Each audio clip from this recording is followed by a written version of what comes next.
High guys, welcome back to my channel. तर मी आज बनवत आहे गावरान पद्धतीने धपाटे.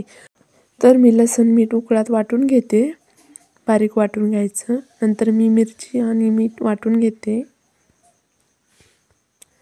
ते पण बारीक वाटून घ्यायचं. नंतर मी थोडेसे जिरे, थोडा ओवा बारीक वाटून घेते.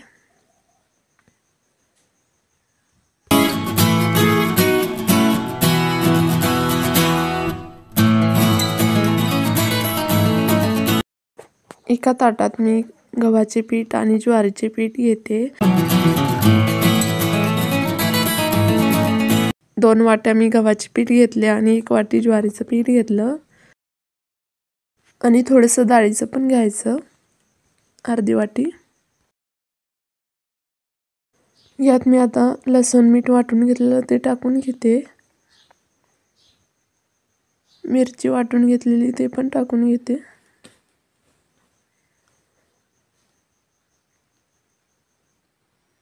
जिरे, ओवा तेही टाकून घेतले.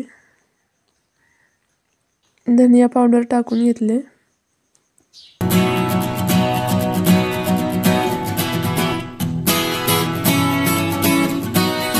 आता मी एक भोपळा किसून घेतला होता, त्याला 2 वेळेस धुवून घेतलं स्वच्छ आणि आता मी ते भोपळा यात टाकून घेते.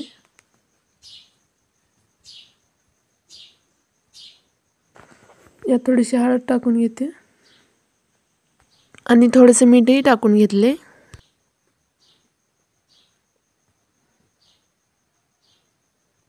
याला आता छान मिक्स करून घ्यायचं, पीठ मळून घ्यायचं थोडंसं पाणी लावून.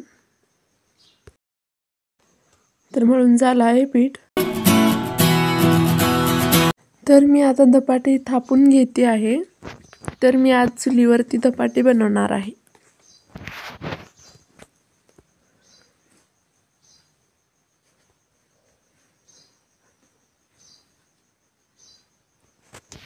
आता थापून झाला आहे धपाट. तर मी आता तवा गरम झाला आहे चुलीवर, त्यात टाकून घेते याच्यावर.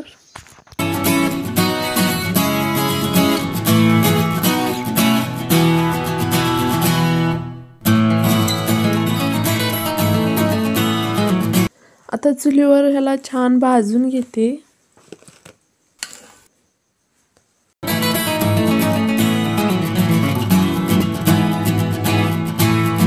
तर भाजून झाला आहे धपाट. तर मी आता डाळीला तडका देते. तर मी आज डाळ तडका पण चुलीवरच बनवणार आहे. तर मी पहिल्यांदा तेल टाकले, जिरे मोहरे टाकले, लसूण मीठ टाकले, नंतर डाळ टाकून घेतले. त्यांना थोडं शिजवते. तयार आहे आपले डाळ आणि धपाटे. तर तुम्ही पण एकदा नक्की ट्राय करा आणि मला कमेंटमध्ये नक्की सांगा. तर गाईस, तुम्हाला कशी वाटली माझी रेसिपी मला कमेंटमध्ये नक्की सांगा आणि माझ्या व्हिडिओला लाईक करा, शेअर करा, सबस्क्राईब करा. तर भेटूया उद्याच्या व्हिडिओमध्ये. Bye bye.